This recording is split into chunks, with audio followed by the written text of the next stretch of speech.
misled the American people over and over and over again while under federal investigation.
In the absence of the truth, bullcrap prevails. So here come the truth, jokers. Look at what's been going on. All the people are coming out, the dang Walking Dead. You know, the people who don't pay attention to politics until the election cycle comes around. And they get so emotional. They get all into it, and, you know, they pick their sides and they fight against each other, but in reality, they ain't getting nowhere with it. Yeah. So you're falling for the little racist angle. You're fighting each other. You're ripping up the signs. And, oh yeah, let me go to this. This is something here. How is it that this little fake joker right here comes out and endorses Donald Trump? Now, elections are all about perception. So when you see this guy endorsing Donald Trump, you will say, oh, well, Donald Trump is a racist because he's endorsing Donald Trump. But here's the thing. What is KKK? Well, the KKK was created by the Democrats. The KKK still belongs to the Democrats. So this guy right here knows that if he comes out and throws his support behind Donald Trump, it's going to get the reaction of this. That's the only reason why he's coming out and doing that. Lyndon B. Johnson did the same thing in the 1964 election. He made an ad saying that Barry Goldwater was endorsed by the KKK. But how is he going to say that when the KKK is a Democratic entity? They are the prop, and I'm talking about the KKK. The Democrats are the most racist party in history, the only party in American history to kill black people because they wanted them to vote Democrat. Lyndon B. Johnson said, I'll have those N-words voting Democrat for the next 200 years. When he was talking about N-words, he was talking about black people. And black people, they still vote Democrat. Hey, so Dr. Ben Carson was a political outsider who shook up the election before dropping out. He recently and surprisingly surprised a lot of people by endorsing fellow outsider Donald Trump. Please welcome to Hot Topics, Dr. Ben Carson. Hey. So I'm sure you get this question a lot, but why did you endorse Donald Trump?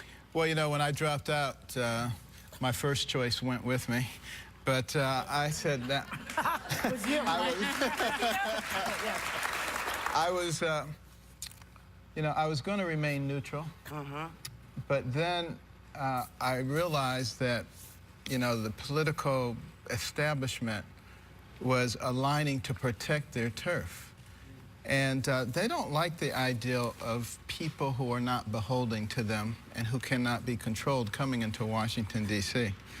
And that was one of the reasons they didn't like me very much, but I was easier to get rid of than Donald Trump. Sir, I hate to ask this question, but you have aligned yourself with the man who has bashed women, made countless racist remarks. Look, Did somebody make it up in the media? Where did it no. come from? Okay, Donald Trump said that there are illegal aliens that commit a greater number of crimes than American citizens. It's true. Yes. And 1 out of every 5 illegal aliens that crosses the border and is picked up by ICE has a record. You're Ben Carson. Why would you align yourself with that? Well, you know, you have to look at the good and the bad. There is no perfect person. No, I know that. But you know, you look at when Donald Trump first went down to Palm Beach area, and you know, a lot of the clubs down there would not accept Jews and blacks. He insisted on Jews and blacks and helped to break that open. So has he said some things that I wouldn't say or that you wouldn't say? Of course. But he was also sued by the Justice Department. Even though he didn't admit any liability, any wrongdoing, it's very clear to those of us in the law that that means that there was something amiss, and it was a significant consent decree. So the notion that he is a fan of the African American community, I think is well. I will put it this way: I have met a lot of his employees, including African Americans, and they have nothing but good things to say. Somebody who's hired as many people as he has hired, and you can find very few people who have anything negative to say. Well, what about and then you have to look at his family. I always say one of the ways that you measure a person is looking at their children. And how do their children act? Well, one's a big game hunter. I'm not thrilled with that. Well, I mean, that's your privilege. Yeah. But the fact of the matter is, you know, they have been raised very well. They're very respectful. And, you know, I look at a lot of kids who come from very wealthy families, and I am appalled at what I see. So there is no perfect person, but what I think is really the worst thing that threatens our nation right now is a political class, a ruling class, and they are so threatened by anybody who is not beholden to them, they will do virtually anything. And I think that's what's likely to destroy. You could say that till the cows come home, sir. This guy is, I'm sorry, he's a racist, and he's not good for the country. What's the alternative? I'm sorry, I don't understand. He's not said about the white supremacists. How do you feel about the recent endorsement from David Duke? I didn't even know he endorsed me. David Duke endorsed me? Okay. All right. I disavow. Okay?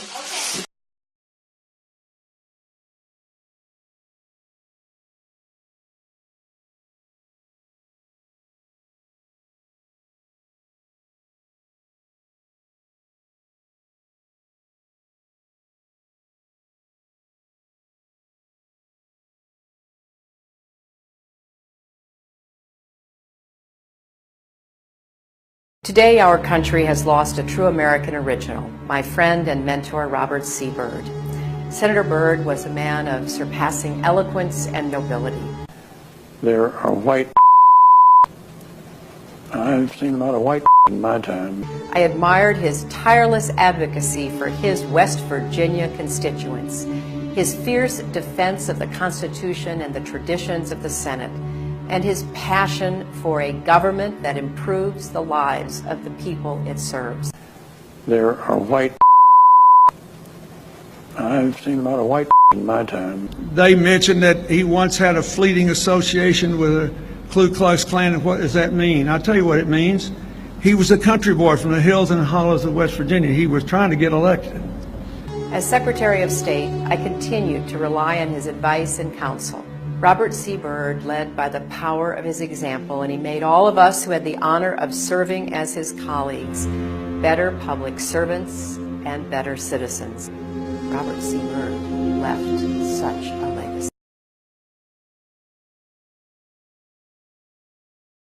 He hasn't really said to them, hey, listen, that's not what America stands for. He said, you know, it's too much. You're Ben Carson. You're so much better than this. Well, I am Ben Carson. And that's the very reason I'm doing this, is because I look at the big picture. Could I focus only on racial issues? Absolutely. Could I focus only on women's issues? Absolutely. I could look at any one little thing and pick anybody apart on it. But right now, the nature of our country is at stake. We are on the precipice. What we're And worried about. we are determining what kind of nation we're going to be. Are we going to be a nation that's upformed by the people or upformed by the government? This is a choice that we are making right now. Okay. It could be personal, even. If it were about me, I would be offended. But it's about America. We have to save this nation. That is what's important. But he's a liar. Unless you say that you're a child molester, he's a liar. Do you want a liar for the presidency? She didn't just delete tens of thousands of those emails. She wiped the server clean. What, like with a cloth or something? Personal emails are my personal business. You know, let's release everything. Let's let everybody in America see what I did for 4 years. But as I said, I saw it as a matter of convenience, and it was allowed. Others had done it.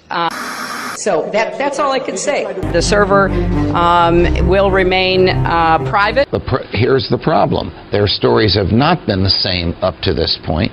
The State Department stories in the two cases have not been the same up to this point. That's why these two federal judges have personally gotten involved in an area where federal judges never get involved, called discovery, the gathering of evidence pre-trial. That's done lawyer against lawyer without a judge involved. You have two cases here.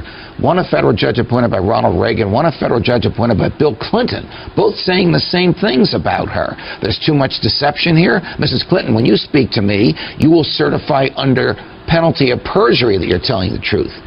We have turned over the server. They can do whatever they want to with the server to figure out what's there or what's not there. Going through the emails, there were over 60,000 in total sent and received. About half were work-related and went to the State Department, and about half were personal. When you speak to the public, you say, I turned over everything. That's, for the most part, a direct quote. When you talk to the public, you say, I turned over everything. That's for the, people investigating it to try to figure out. But we turned over everything that was work-related. Every single thing. 90 to 95% of my work-related emails were in the state system. If they wanted to see them, they would certainly have been able to do so. You know what? That is maybe the 10th time you have cited that figure today. It is. And I have not heard anyone other than you ever cite that figure. Who told you that 90 to 95% of your emails were in the State Department system? Who told you that?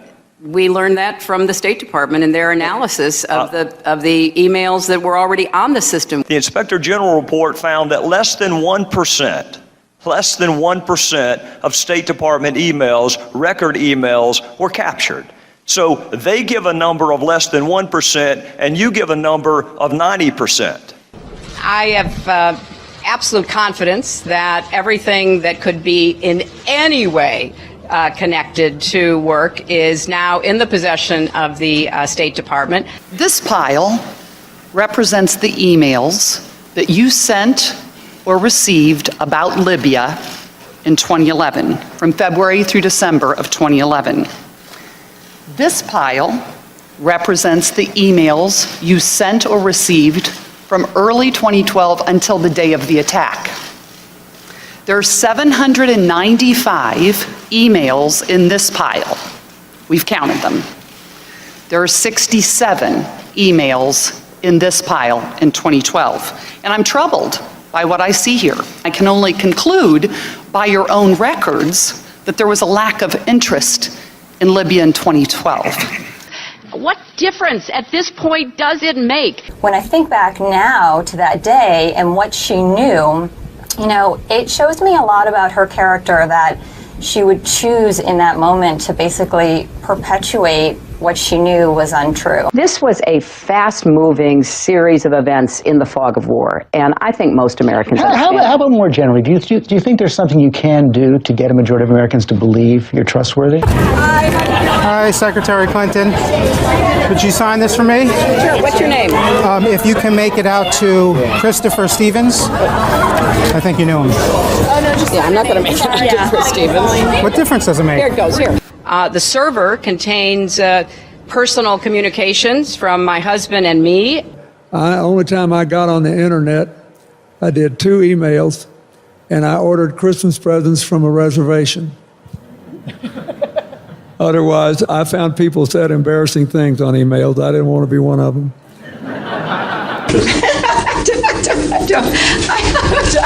I mean, and how many angels dance on the head of a pin? I have really nothing to. I mean, how do you answer that? I feel sorry sometimes for the young people who, believe this. They don't do their own research. I am so sick. I am so sick of the Sanders campaign lying about me. I'm sick of it. Do you think New York State should recognize gay marriage? No. No. Okay. I believe that marriage is between a man and a woman. I do not support gay marriage. It really is great how long you've supported gay marriage. Yes. I could have supported it sooner. Well, you did it pretty soon. Yeah. Could have been sooner. Fair point.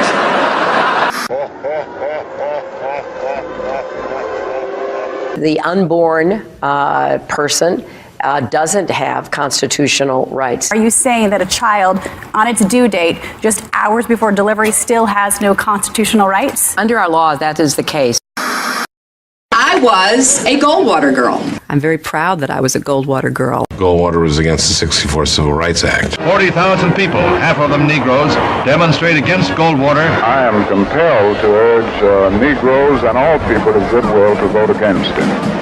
His election would be a tragedy and certainly suicidal almost for the nation and the world. He's a very arrogant person to deal with, which I think is a combination of this vision of Russia and some fundamental insecurity. I could have told him he was a KGB agent. By definition, he doesn't have a soul. I mean, this is a waste of time, right? Как минимум, государственный деятель должен иметь голову. Mrs. Clinton has never been too graceful in her statements. When people push boundaries too far, it's not because they are strong. I remember landing under sniper fire. There was supposed to be some kind of a greeting ceremony at the airport, but instead we just ran with our heads down to get into the vehicles. Her arrival in Bosnia was not quite as dramatic as Clinton put it. Good to see you. Once again, her memory doesn't match our videotape. She and her daughter Chelsea lingered on the tarmac to greet U.S. military officials. Took photos. There was the group of 7th graders on the tarmac too. And then Senator Clinton walked to the armored vehicle where she did eventually dock and enter. During the parade in which she participated, her campaign roped off reporters so they wouldn't interfere with the candidate. Memory should always match the videotape. I have been a critic of NAFTA from the very beginning. I think that NAFTA is proving its worth. It was one of the highlights of President Clinton's first term, passage of the North American Free Trade Agreement, also known as NAFTA. Critics blame NAFTA for the loss of manufacturing jobs in industrial states, including Ohio and Pennsylvania. Hillary Clinton helped get NAFTA approved. She held at least 5 meetings to strategize about how to win congressional approval. She helped the White House block opposition from labor and environmental groups, and she was the featured speaker at a crucial meeting. Participants in that event said, quote, her remarks were totally pro-NAFTA. Was NAFTA a mistake?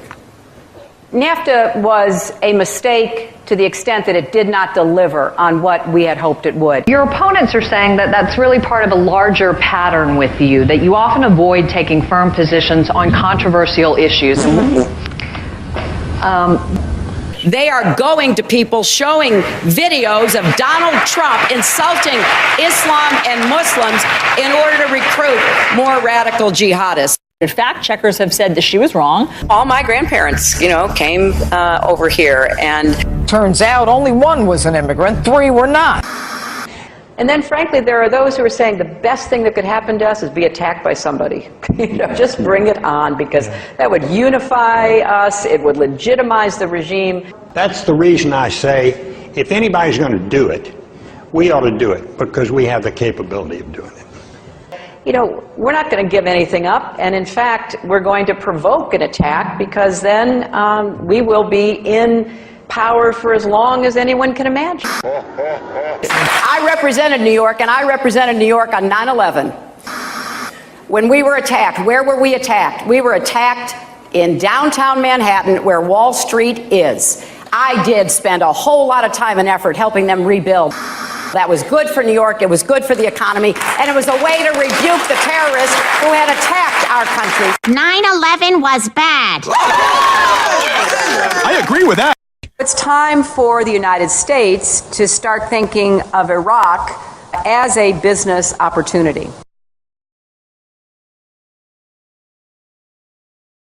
Hi, Secretary Clinton, will you release a transcript of your paid speeches to Goldman Sachs?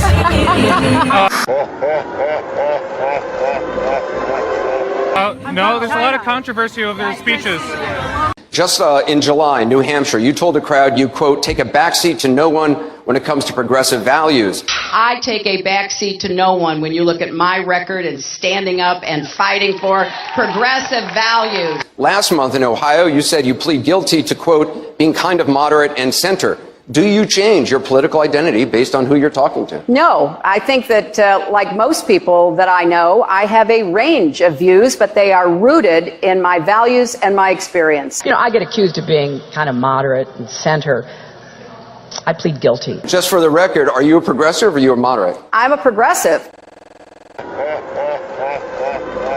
I represented Wall Street as a senator from New York, and I went to Wall Street in December of 2007, before the big crash that we had, and I basically said, cut it out.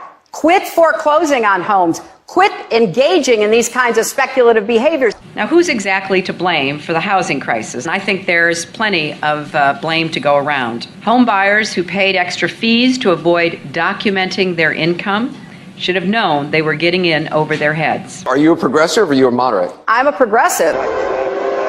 Of course, we have to deal with the problem that the banks are still too big to fail. We can never let the American taxpayer and middle-class families ever have to bail out the kind of speculative behavior that we saw.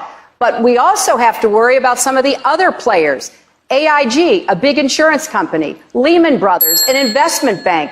There's this whole area called shadow banking. That's where the experts tell me the next potential problem could come from. You were against same-sex marriage, now you're for it. You defended President Obama's immigration policies, now you say they're too harsh.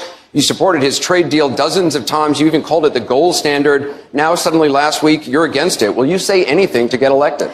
Well, actually, I have been very consistent over the course of my entire life. Time and time again, you hear one thing in speeches, and then you see a campaign that has the worst kind of tactics, reminiscent of the same sort of Republican attacks on Democrats. Well, I am here to say that it is not only wrong, but it is undermining core democratic principles. Since when do Democrats attack one another on universal health care? I've looked at the legislation that Senator Sanders has proposed, and basically he does eliminate the Affordable Care Act, eliminates private insurance, eliminates Medicare, eliminates Medicaid, TRICARE, Children's Health Insurance Program. This is what drives people crazy. It drives them crazy. You know, why not just come out and lay it out? This is what makes people distrust not just these politicians, but Washington, but the administration, but anybody who even raises their hand and testifies under oath, believing you're not being straight with me. In conclusion, Congress is supposed to provide oversight. The voters are supposed to provide oversight. And you are supposed to provide oversight. That's why you have special liberties, and that's why you have special protections. I am not surprised that the President of the United States called this a phony scandal. I'm not surprised that Secretary Clinton asked, what difference does it make? I'm not even surprised that Jay Carney said Benghazi happened a long time ago. I'm just surprised at how many people bought it. Tell me a politician who doesn't tell lies. Abraham Lincoln. I don't know. A current day but politician. The lying that he does is continuous. It's on a regular basis. What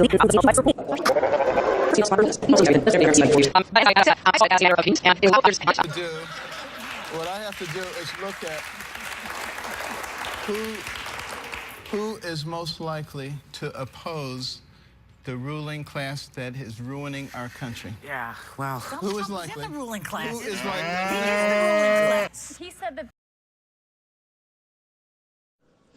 The American Recovery and Reinvestment Act that I will sign today a plan that meets the principles I laid out in January, is the most sweeping economic recovery package in our history. And what makes this recovery plan so important is not just that it will create or save 3.5 million jobs over the next 2 years.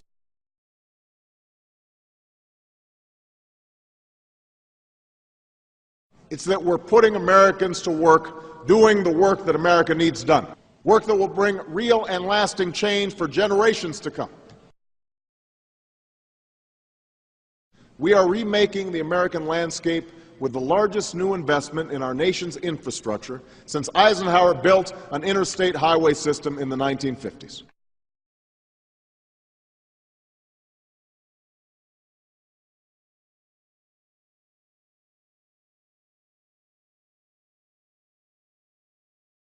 Construction workers who've been jobless since the housing boom went bust, let's put them back to work rebuilding America. Right now, there are over 1 million construction workers out of work after the housing boom went bust. And there are millions of construction workers who are still out there looking for a job.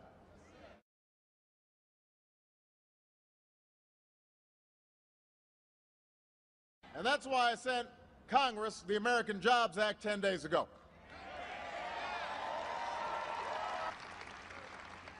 This bill is not that complicated. It's a bill that would put people back to work rebuilding America, repairing our roads, repairing our bridges, repairing our schools.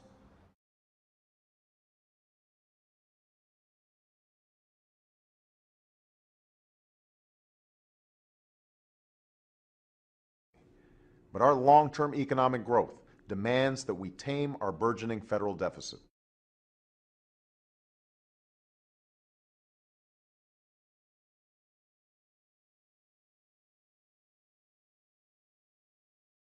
And economists from all across the political spectrum agree that giving tax cuts to millionaires and billionaires does very little to actually grow our economy.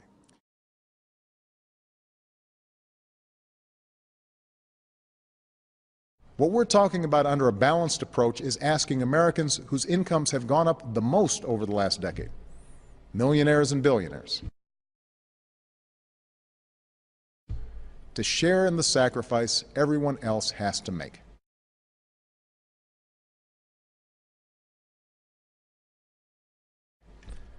And I think these patriotic Americans are willing to pitch in.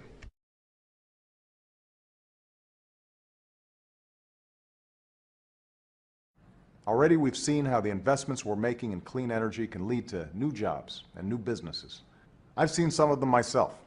Small businesses that are making the most of solar and wind power and energy-efficient technologies. Now, I don't have any problem with any company or industry being rewarded for their success. The incentive of healthy profits is what fuels entrepreneurialism and helps drive our economy forward.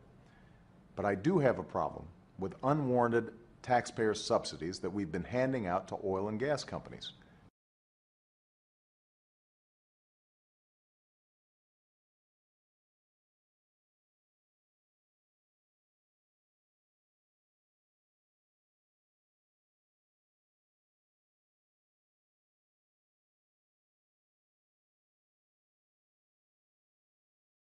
When oil companies are making huge profits already, and you're struggling at the pump, and we're scouring the federal budget for spending we can afford to do without, these tax giveaways aren't right.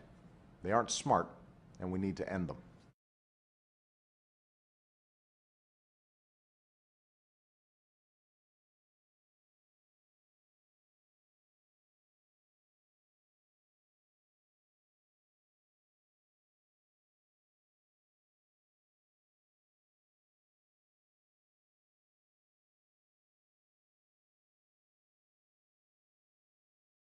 There would be room for you in his cabinet and in his administration. Did he make any promises to you, and is that behind your endorsement? No, not at all. And in fact, we agreed that we want to save this nation, particularly for the next generation, and talked about a variety of ways to do it. I'm continuing to work on mechanisms of presenting ladders of opportunity that will allow the downtrodden in our society to climb out of a state of dependency. Right now, the programs that have been put forth by both Democrats and Republicans for the last few decades are doing nothing but creating more dependency.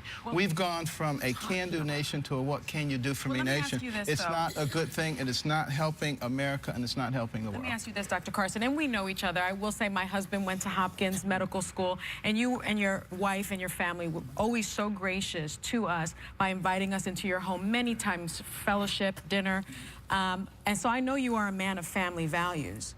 What do you make of the fact that Donald Trump just yesterday is attacking Ted Cruz's wife based on her looks? Look, I do and not has attacked other women. I do not condone any of that. I don't condone it from anybody. But you've endorsed him. Isn't that implicit in that endorsement? No. Aren't you endorsing his behavior? Is not an endorsement of anything that anybody has said or done throughout their lives. The reason, again, that I'm endorsing him is because I recognize that we are heading down the exact same path that we have been on all along. These political types are very slick, and they get you to believe that everything's different now. Now we're going to be wonderful people, and we're not going to be doing this to the populace anymore. And that is absolutely not true.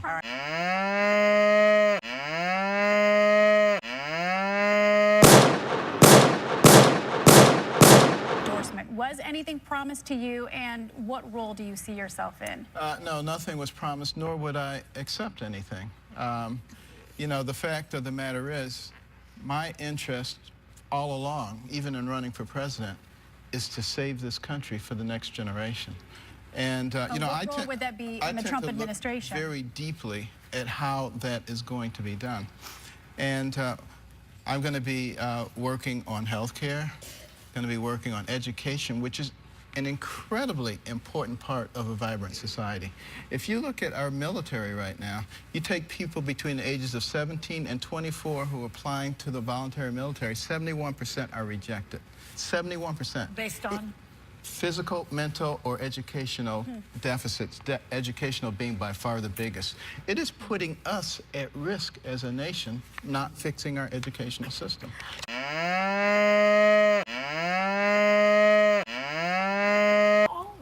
And he doesn't think that's going to work in his election if he shows that side of him? Or is that more of like a male thing I have to show? Yeah, is that more of a male thing? I think you're going to see more of that side of him coming up. So he I might think, be, so in fact, did what you you're notice, saying did is you notice in the he last... might be fooling his own constituency. Did you notice in the last debate that he wasn't nearly as bombastic? Yes. Did you notice that? I did. That he's transitioning now into general election. But sir, and I think you're going to continue to see that. I'm sorry. But again, there's no perfect person. So, you need no, to there isn't a that. perfect person, but if you're running for president of the United States of America, a country which has said to other countries, bring me the folks that you need who need freedom. We're here for you. When you talk about Mexicans being rapists and murderers, when you talk to women, if he had spoken to your wife the way he's spoken to some of these women, would you take that, sir? Let me tell you something. When you're very nice, you're very respectful, you talk about the real issues and not get into all these issues, where does it get you? It gets you where it got me. Nowhere, okay?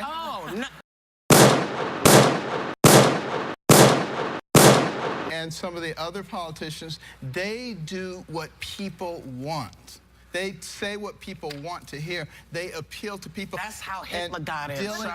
That's how Hitler got in. Yeah, but you were... Time for the United States to start thinking of Iraq as a business opportunity.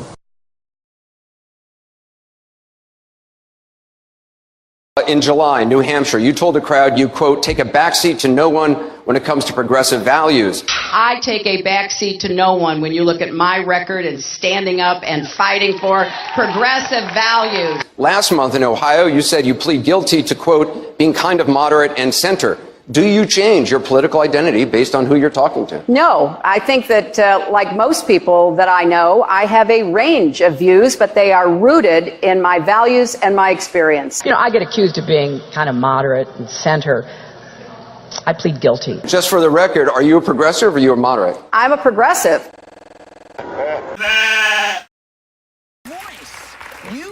Okay. And it's an important voice, and it needs to be out there. But what we have to do is recognize that we have to work with what we have, not necessarily with what we ideally would want. And we, the people, are largely responsible. We have to be willing to stand up for what we believe, the people of the United States, because the politicians will respond to that. This is true. So, folks, get out and vote for who you think is going to run the country, whoever it is. Thank you for coming back, Dr. Ben Carson. We will be right back.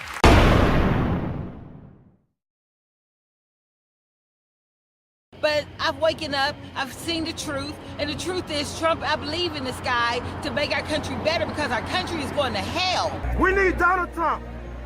Obama has failed.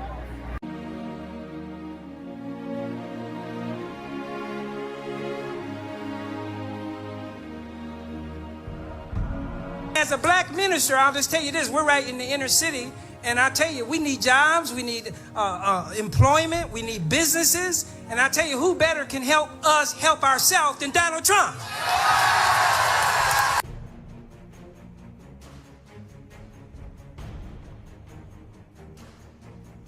Donald Trump will do a great job for African Americans. I'll bring back jobs to this country from China and many other places, and I'll let people work and make a great living. I will be great for African Americans. He's saying stuff that needs to be said. When it comes to the general election, I think a significant number of African Americans will support Trump because the entertainment fact that he has, that he, persona, he's a businessman. Still waiting on this hope and change. I get callers who call up and say, I am black, I'm female, and I'm going from Democrat to Trump. They didn't say they're going from Democrat to Republican. They're going from Democrat to Trump. I think that's part of the phenomenon.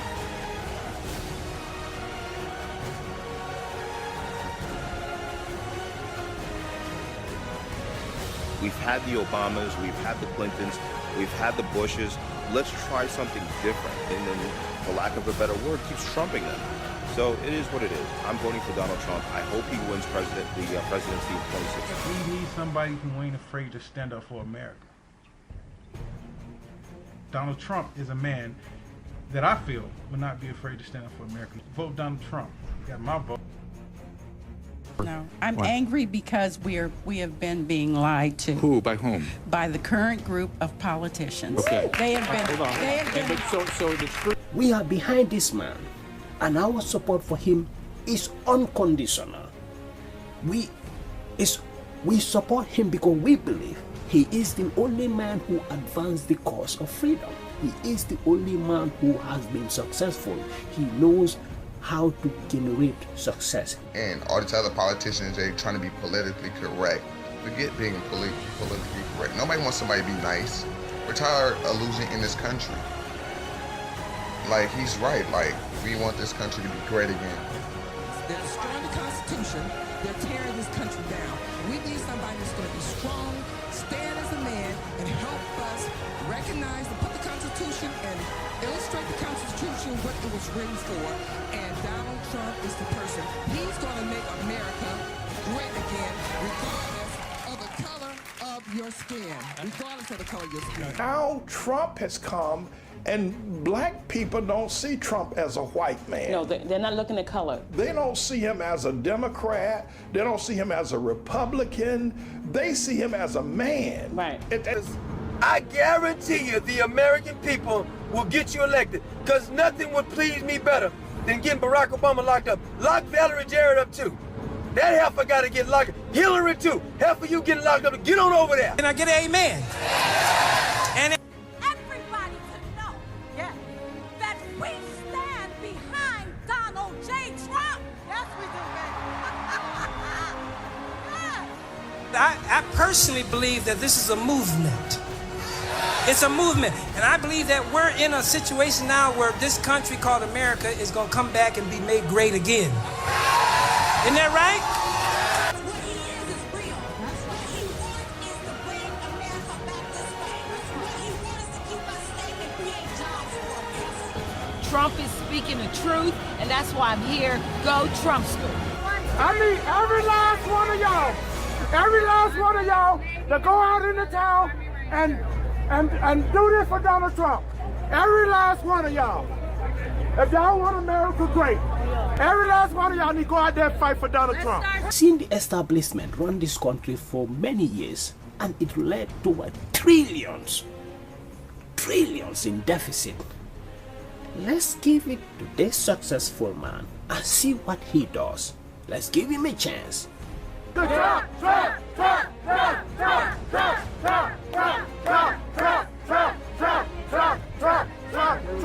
You can make that difference, and you can be that difference. And I believe in you, as I believe in myself, and I believe us as together, we all together can make a change. Have a good day.